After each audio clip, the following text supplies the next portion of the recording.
Laden வந்து உங்க மதத்தை சார்ந்தவர்.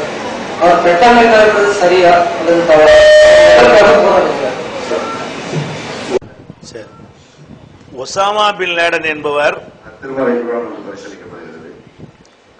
அந்த உலக வர்த்தக மையத்தையும் பெண்டகன் என்ற ராணுவ மையத்தையும் அவர் தாக்கியது சரியா?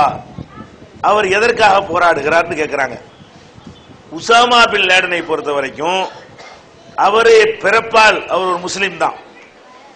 சவுதியை சேர்ந்த ஒரு முஸ்லீம் குடும்பத்தில் பிறந்தவர் தான். அவர் இஸ்லாம் சொல்லுகிற முறைப்படி இந்த நிலைப்பாட்டில் இருக்கிறாரா? இல்ல. அவர் தொழுகை நோன்பு அதுல வேண்டாம் அவர் முஸ்லீமாக இருக்கலாம். இப்படி செய்து கொண்டிருக்கிற இந்த மாதிரியான காரியங்கள் வந்து இஸ்லாமுக்கு உள்ளதா என்றால் நிச்சயமா கிடையாது. இது எதனால் இவர் இப்படி ஆனார்? இதனுடைய வரலாறை எடுத்துக்கொண்டீர்களே ஆனால் இது அமெரிக்காவுடைய சூழ்ச்சியினாலையும் அமெரிக்காவுடைய சதியினாலையும் அமெரிக்காவுடைய வல்லாண்மையை நிலைநாட்டுவதற்காகவும் அமெரிக்காவால் தயாரிக்கப்பட்டவர் தான் உசாமா பின் லேடன். முதல்ல இது நிறைய பேருக்கு தெரியாது. எப்படி தயாரிக்கப்படுறாரு? அன்றைக்கு வந்து உலகத்தில் 2 வல்லரசு இருந்தது.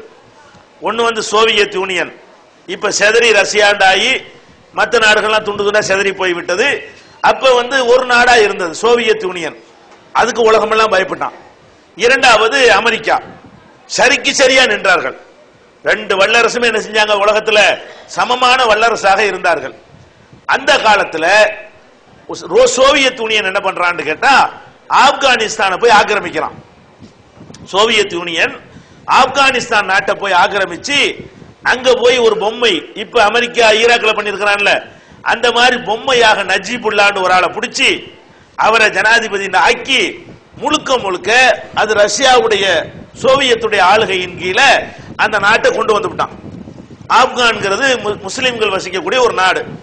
அப்ப என்ன செய்யற அமெரிக்காவுக்கு இது வந்து ஒரு பெரிய என்னடா இது, ஒரு நாட்டை போய் அவன் தன் கையில் எடுத்துக்கொண்டானே, நமக்கு வந்து வியட்நாம்ல போய் இருந்தோம் நம்மள நிக்க முடியல, கௌதமாலாவோட வரையடிச்சு விட்டாங்க, இவன் போய் தாக்கு பிடிச்சு நிக்கிறானே அப்படின்னு சொல்லி என்ன பண்றான் அமெரிக்காக்காரன்.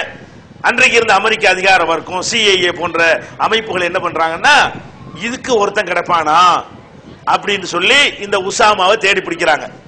இந்த உசாமாங்கிறவனை கூட்டிட்டு போய் அவனுக்கு எல்லா விதமான பயிற்சியும் அமெரிக்கா கொடுக்குது. ஆயுதம் கொடுக்குது, பணம் கொடுக்குது, வெடிகுண்டு செய்வது எப்படி, விமானத்தை கொண்டு போய் வர்த்தக மையத்தில் மோதுவது எப்படி எல்லாம் எங்க படிச்ச பாடம்? அது எல்லாம் அமெரிக்கா கொடுத்த பாடம்.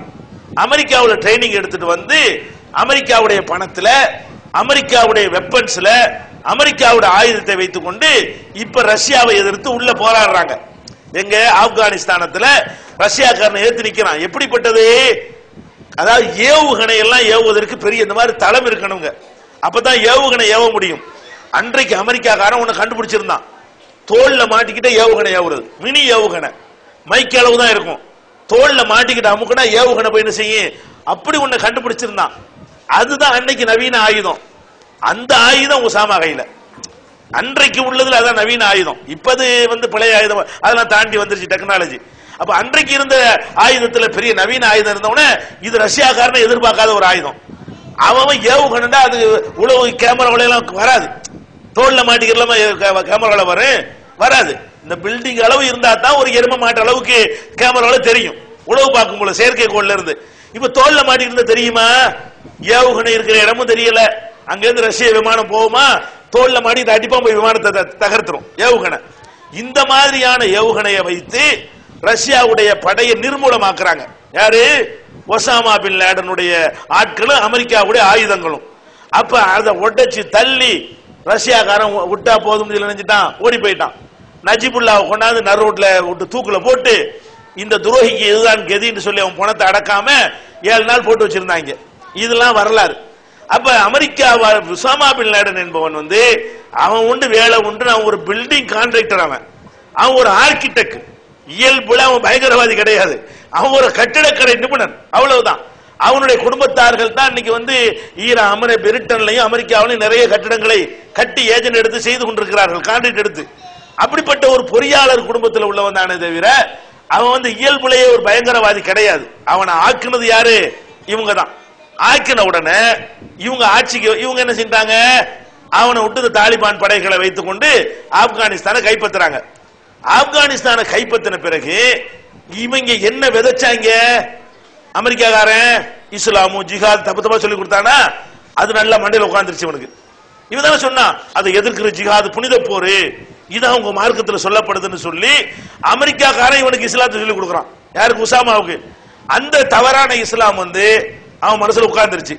அப்பதான் பாக்குறான் அமெரிக்காக்காரன் அதை ஆக்கிரமிக்கிறது, இதை ஆக்கிரமிக்கிறது, முஸ்லீம் நாடுகள் மீது படையெடுக்கிறது, இதையெல்லாம் பார்த்து என்ன செய்யறான்? அவன் ஒரு ஐடியா பண்றான். இவங்க ரொம்ப எதிரியா இருக்கிறாங்களே, ரஷ்யாவை எதிர்த்த மாதிரி நம்ம அமெரிக்காவை எதிர்ப்போம் அப்படிங்கிற ஒரு உந்து சக்தி ஏற்பட்டு தான் அவன் போய் இந்த வர்த்தக மையத்தை போய் தாக்குறான். தப்பு, அது யார் செஞ்சாலும் தப்பு. அப்பாவிகளை தாக்குவதற்கு, பொதுமக்களை தாக்குவதற்கு இவனை மாதிரியான ஒரு குழுக்களுக்கெல்லாம் அதிகாரம் கிடையாது, செய்யக்கூடாது. அப்ப அது உசாமா பின் லாடனை உருவாக்கி விட்ட காரணத்தினால் உருவாக்கியவர்கள் அதனுடைய வினை விதைத்தவன் வினை அறுப்பான்னு சொல்லுவாங்க இல்லையா? வினை விதைச்சு வினை அறுத்தாங்களே தவிர இது அமெரிக்க தயாரிப்பு. இந்த ஜிஹாது புனித போர் என்பதெல்லாம் அமெரிக்காக்காரன் விதைத்து முஸ்லிம்களை இப்படி ஒரு கலர் கொடுப்பதற்காக செஞ்ச வேலை. அதுக்கு உசாமா மாதிரி சில ஆட்கள் பலியாகி விட்டார்கள். இன்னைக்கு மீள முடியாத நிலையில அதான் சரிங்கிற நிலைப்பாட்டில் இருந்து கொண்டு அதே மாதிரி காரியத்தை தொடர்ந்து கொண்டிருக்கிறார்கள். இதுக்கு இஸ்லாத்துக்கு சம்பந்தம் கிடையாது.